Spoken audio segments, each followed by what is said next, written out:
Now, books. Let's talk about books. Yeah, that segue's much better than mine. So, what are you reading? You reading anything good? I am reading a book. Right now it's the starting of a trilogy, at least I believe it's a trilogy. It might turn into a 4-book, but I'm not sure if it's done or not.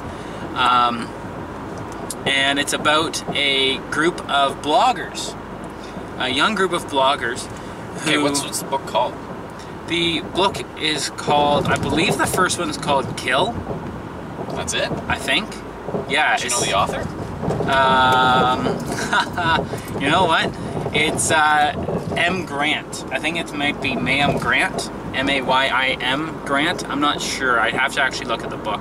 It's a post-apocalyptic novel. It's a zombie post-apocalypse. Zombies still? Zombies still. Oh yeah. And the idea is that the news, you know, your standard Fox, CBS type news outlets, did not report the facts during the outbreak, and because of that, they found that the public did not trust the regular news any longer, and instead, they started to trust bloggers, because bloggers were actually talking the truth. So that was something that so kind of... now. Yeah, exactly. It's not, you know, because blogging is just pure opinion or assumption based on who you're asking.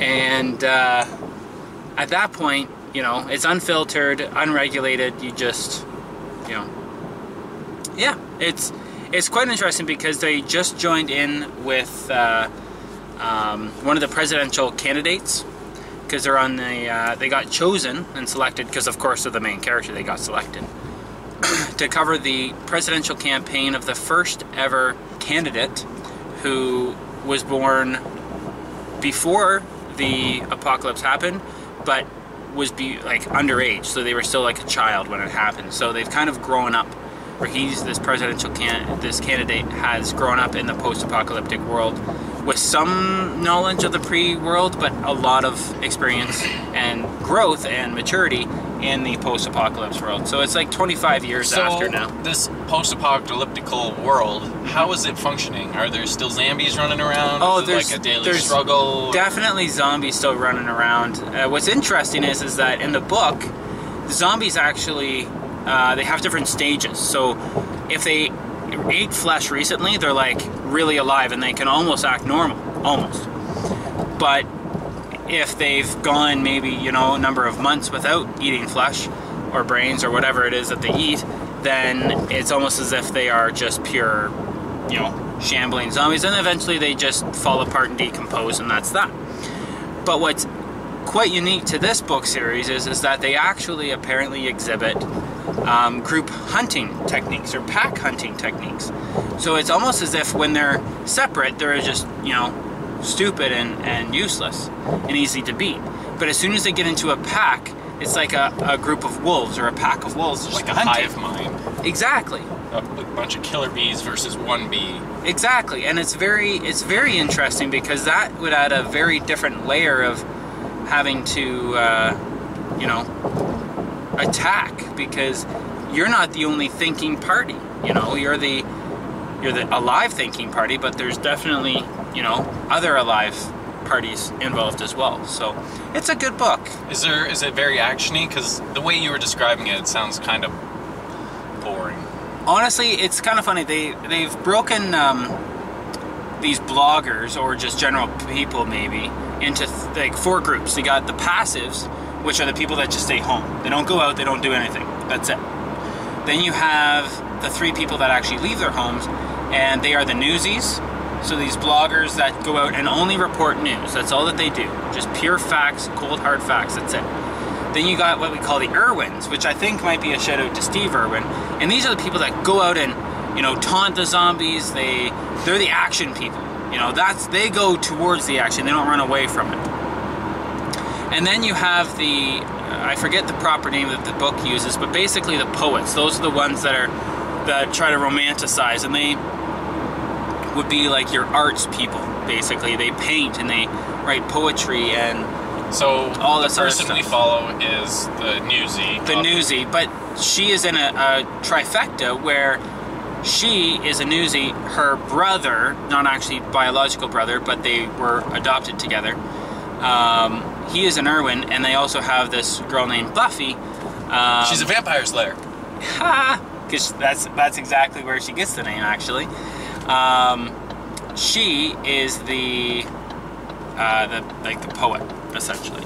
So it's. So she didn't slay any vampires. No. She doesn't slay anything, other than the words on the paper. Oh shit. So yeah, it's a good book. I'll post. It's very interesting right now.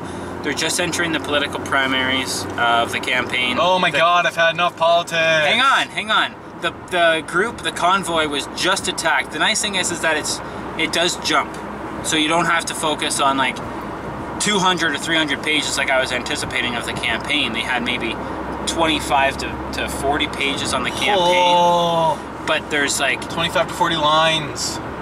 No. A good chunk of that was actually 2 zombie attacks that happened against the convoy. So it's pretty actiony, yes. That's good. Good to know. Yeah, so I would recommend it. Now, what about you, or what are you reading right now? Well, I was going through a bit of a phase where I was trying to read like the classical Literary. Literary. Ladles. Trying to read the classics. So what were some of the ones that you read? Oh, well, but the last one I was trying to read was fucking Moby Dick. Oh, I've tried that and that sucks. Whoa, man. I'm well over 100 pages in. How long does it take? Just got on the boat. And I don't even think they've set sail yet. I think they've just got on the boat. Like, the story is interesting, but I'm pretty sure the author is just like a 90-year-old man who just goes off on tangents about things that are irrelevant to the story, like just ridiculous. What's the point? Why? It's just that happened last time. It happens all the time. So, what would you say has happened so far in the book? Like, summarize it for me. Summarize it? Okay, so the main guy, I don't really remember his name even. He made friends with a guy named Quipeg or something like that. Captain Ahab. They haven't even seen him yet. Really? Really. I thought he was the main focus of the book. No. It's this random sailor guy. Oh. And he just got on the ship. I mean, he made friends. I was like frickin' the longest. He goes into town. He goes on forever about why he wants to start sailing. He goes on forever about why, like, the rooms that he chose, and like the rooms were full, so he had to bunk with this other guy who's like a native from somewhere. Now, is it like George R.R. Martin level of description? No. It's not even like description. It's just like he'll go off on a tangent about like, you know, back in my day, the wood on the benches was polished and shone up. We stained it brown because brown was the color of the shit. And if you shit your pants, nobody would notice. Exactly. That's exactly what it was. So that sounds atrocious. All right, we're gone. Here we go. Oh boy! Woo. Look at that acceleration. Hear that motor running. Now, what are some of the other classics that you've read?